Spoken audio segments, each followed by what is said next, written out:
Looking to be more productive and jump those hurdles of change and challenge easier? You've come to the right place. Welcome to Thrive in Life with your hosts, Zaheen Nanji. Welcome to the Thrive in Life show. I'm your host, Zaheen Nanji. In the last episode, which was number 42, I explained to you how you can handle or be around difficult people. And I explained 4 kinds of individuals: a flake, a fake, a complainer, and a bully. Well, in this next episode, which is number 43, and this is part 2, we will discuss how to handle an unpredictable person, an indecisive person, a user, and a know-it-all. But first, I wanted to give you some background on what a frenemy is. That's right, a frenemy. So let's get started. And again, if you'd like to get the free report that I've made for both these episodes, you can get them at zaheennanji.com/TIL, which stands for Thrive in Life. So that's TIL/43. All right, let's get with it.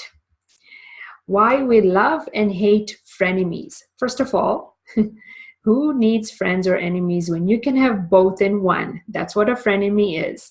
A frenemy is someone who annoys you or rubs you the wrong way, and you keep them as a friend.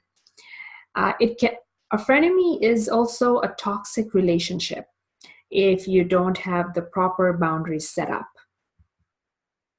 So as soon as you realize that a friend is actually a frenemy, set up the proper boundaries designed to maintain your sanity. You can spend positive time with them, but don't let yourself get lulled into a false sense of security that they're your friend. The minute they begin to turn negative, it's time to cut the visit short. So set up your own boundaries when it comes to topics you'll discuss, personal information you feel secure in sharing, and the amount of time you plan to spend with them. You need to set up boundaries. And like I said, if they turn negative, it's time to cut the visit short. Utilize the competition between you and your frenemy to your benefit. So healthy competition can be excellent for your professional and your personal growth. But when you begin to feel overwhelmed or have otherwise negative feelings, it might be time to take a short break from this friend. And the best thing to do is try your hardest to underreact. So do not overreact. Your frenemy may very well know how to push your buttons. And if you react to that, it'll only make the situation worse. Your best move is to basically stay away or calm down, take a deep breath, and then go back into the situation once you've regained your composure and you know what to say. And never let your frenemy know your weak points. So as discussed, we'll now go through how to handle an unpredictable person, an indecisive person, a user, and a know-it-all. So let's start with how to handle unpredictable people. What is it about people who are unpredictable that make them so difficult to get to know and like? Well, one thing is for sure, they are unpredictable, so you can't trust them. It's difficult to trust them. So if you're not secure in knowing at least a bit about how they typically act and react, it gives you absolutely nothing to be able to rely on. Unpredictability can be the key that keeps love and excitement in a long-term relationship. You feel happy, right? Sometimes when your spouse or your partner surprises you, even though you've been together for 5 or 25 years. Well, this is one positive benefits of unpredictability. But when you're unpredictable at work, it can and will cause many, many problems. Your employer and your coworkers need to know that you'll stick to the plan, especially when you're working on a project. And if they can't rely on you, it affects more than just yourself. And pretty soon you'll see yourself out the door. Unpredictable people somehow feel a deep need to keep others at arm's length. And one of the ways that they control a relationship or situation is to always leave people guessing. And they can't see this as a negative trait, most likely because it's what they've done to survive in the past. So it feels very natural to them. Now, if you have someone like that in your life, learn that you can rely on them on what they'll say or do. They may follow through or they may not. Their plans might change at the last minute, or they will see nothing wrong with that, even if it affects others. You'll need to set boundaries and limits with someone who is like that to prevent yourself from constantly getting the short end of the stick with them. So if you're not sure of how to set boundaries, basically it's pointing it out to them. This is what I need. This is when I get done. This is the deadline. Get it done. And if you don't get it done, these are the consequences. But if it's a friend or a family member, again, you tell them, this is what it is. This is the game plan. This is what we want to get done. Are you in or out? Make up your mind. And if you're out, we're not going to invite you again. Not if you're out. If you do not show up, then we're not going to invite you again. My husband and I have a wellness center. And when people call to make appointments to see a therapist, we make the appointment. We even call a day before to remind them, or we email them and say this, if that's what they ask for, if it's email or phone or text, that's what we do. And we remind them. And if they still do not show up, then we phone them and ask, did you have an emergency? Fine, we can understand. But if they say, oh, we forgot, then, we do not want them back as a client because it'll happen again. Whereas we may have a waiting list of other clients who want to come and see us. And now we could have had someone take that spot. But because the client didn't show up, we didn't know. So we don't want clients like that. How to handle. So the next one now we'll go into is how to handle indecisive people. One of the strongest traits of great leaders is that they make decisions easily and with confidence. And they do that in a sense because they believe that they're making the right choice. Now, it may not always be the right choice, but it's the way they make the decision that makes the people that others look to for direction. So we look up to leaders to make the decision and to lead us in the right direction. Now, mistakes happen, setbacks happen. That doesn't mean that they give up either. In fact, they look at another way of making it work. But that's what leaders are. They're flexible. But if you're not in a position of leadership, it can be very difficult to deal with indecisive people, especially if you have a coworker like that, or a friend who is constantly unable to make decisions. How can you deal with this endless, annoying personality trait? When you're dealing with an indecisive person and you need them to make a decision, limit the number of choices you give them. So instead of giving them 3, give them 2 instead. Instead of giving them 4, give them 2 instead, right? Because maybe what happens is when there's too many choices to make, they get overwhelmed. So just give them 2, choices, this or that, and this makes it easier for them. Have patience because they may take long to make their decision. That's because they're considering the issue or the problem or the scenario from many different viewpoints.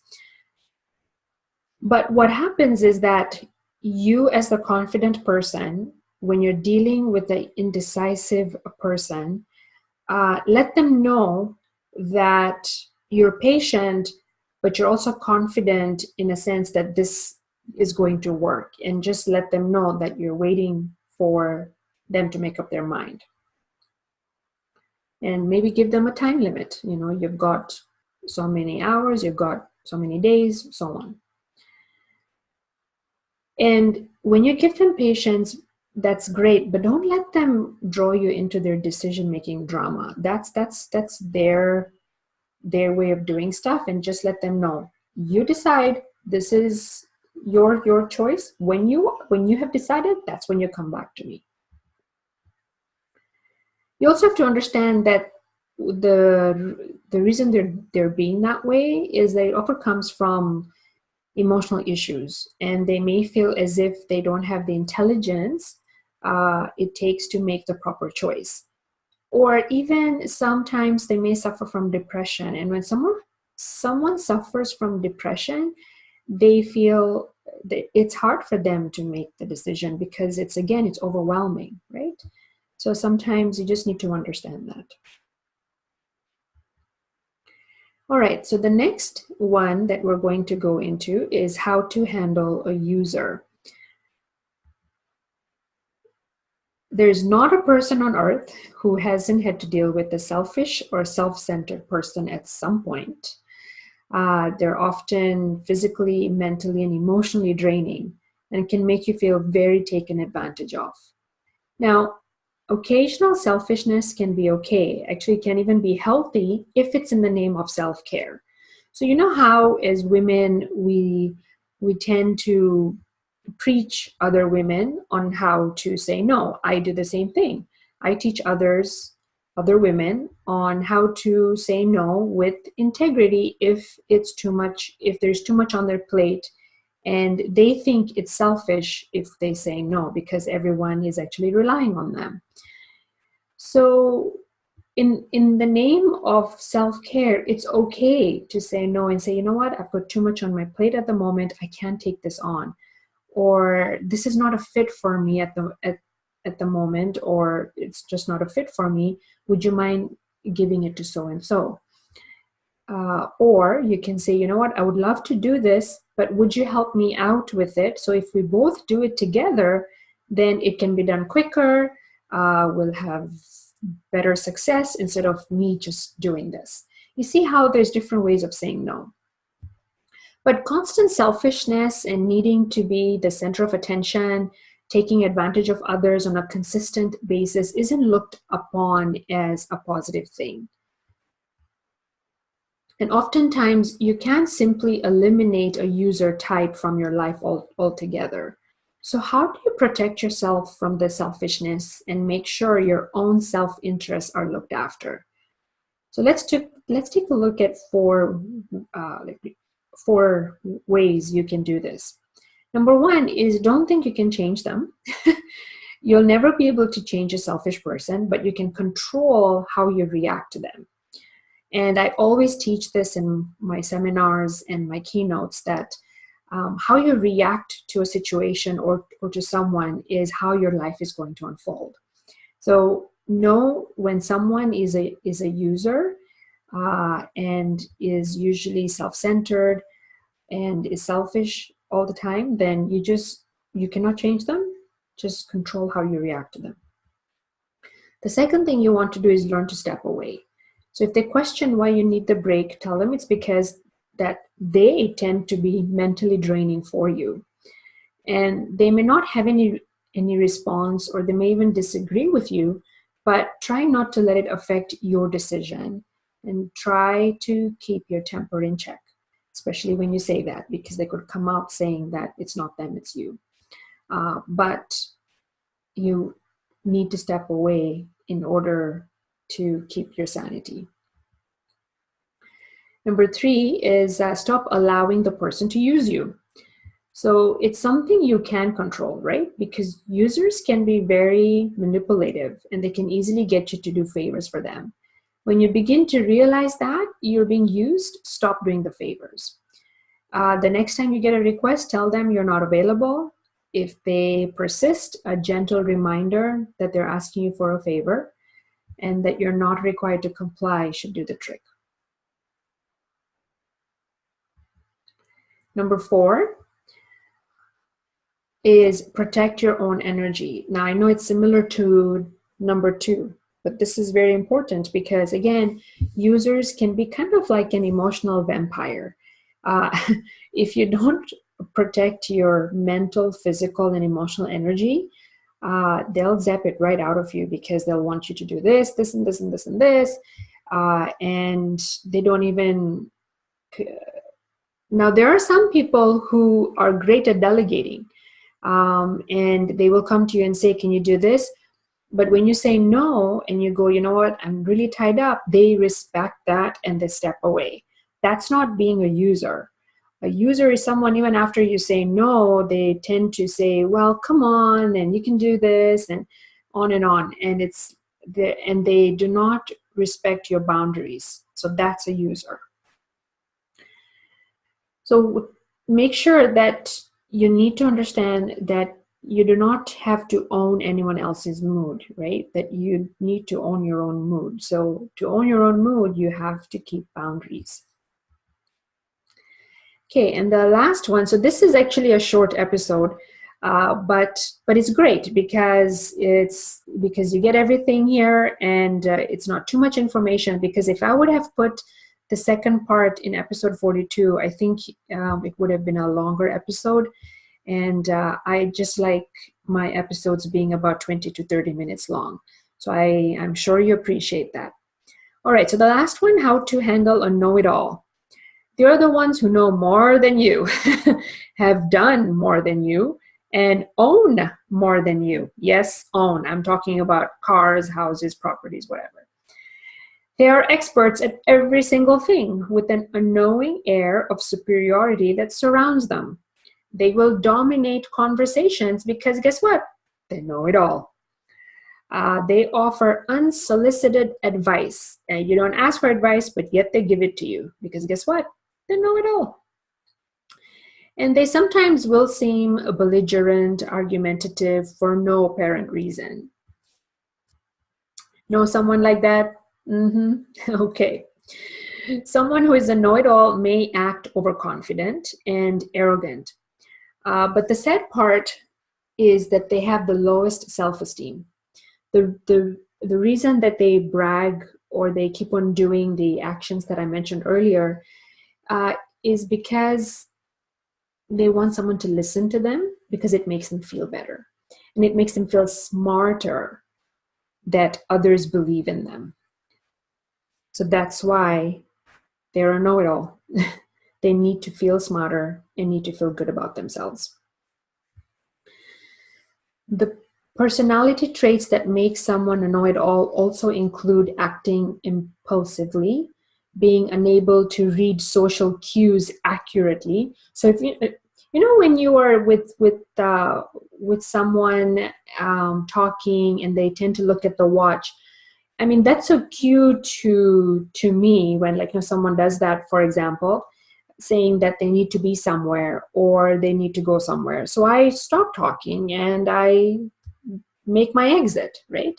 But a know-it-all tends to sometimes ignore that and they don't read that well.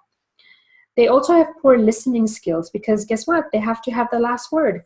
So even when, so I was, I was at a get together some time ago, and I came across someone similar to a know-it-all, where we were talking about something, but this person needed to interject all the time and keep on saying the same thing that I was saying. And so I just left it and I let them finish. And I thought they just want to say it, let them say it. And I'm okay with that. Dealing with the know-it-all requires that you take nothing they say or do personally. And that's what was happening. I know that at that moment when they were interjecting, it wasn't an attack on me, or it wasn't something that they were doing to me personally, that, oh, I'm the dumb, like, not, that you are dumb. I know. It wasn't on me. I just understood that style of person. And I thought, you know what? They want to get the last word in. They want to explain it. Let them do it. So don't even try to argue with the know-it-all. To do so is a lesson in frustration. And it'll only result in an argument that you can't win, no matter how right you are. And that's how I felt then. I thought, okay, there's no point in doing this. I'll just let go. So that's the smart thing to do. Since we know that know-it-alls crave attention and praise, focus on that and compliment that genuinely only when they've succeeded in explaining something right that you thought, we never thought about that. So compliment that on that, but don't do it all the time, because like I mentioned earlier, if you know the same thing and they keep on interjecting or making an argument where you're giving your opinion and yet they're arguing, you just say, okay, fine, you're right. When you're communicating, though, with them, do so confidently and with decisiveness. Don't let them intimidate you. They may try to intervene with your plan of action by giving criticism, but just be patient and remind them of the original game plan, or just let them know this is your decision and you'll take theirs into consideration and stop the conversation there. Always make sure you are putting up yourself as a good role model yourself by communicating effectively and confidently, giving others a chance to give their input, express opinions, and having patience. And maybe when they see that, they'll be like, I like the way she's confident about the way she talks. And when someone says something, she'll take that into consideration and say, okay, good point, we'll take that in. Good point, we'll take, So be a good role model for them. Okay, so there you have it. That was the second part of dealing with difficult people. And now you've learned how to handle 8 different kinds of people. We'll just recap that. How to handle a flake, a fake, a bully, a complainer, an unpredictable person, an indecisive person, a user, and a know-it-all. There you go. And again, if you want to download the free report on all these 8, and there's more in the report that I may not have shared in this episode, so please feel free to go onto my website, zaheennanji.com/TIL/the number 43 or the number 42. Go on there and download the free report, and feel free to share that site with others as well. Okay, for more information, you can go to any of the websites. For those of you listening, I've put some websites. One of them is mine, zaheennanji.com. The other one is Shanti Wellness Center. That's SHANTI Wellness Center. That is our brick and mortar business that my husband and I own. And the third website that I've mentioned is resiliencechampion.com. That is my online school where I do a lot of group coaching workshops and more. So check it out if you'd like. All right, until next time, you take care and thrive in life and make that life count. Now go do it. Bye.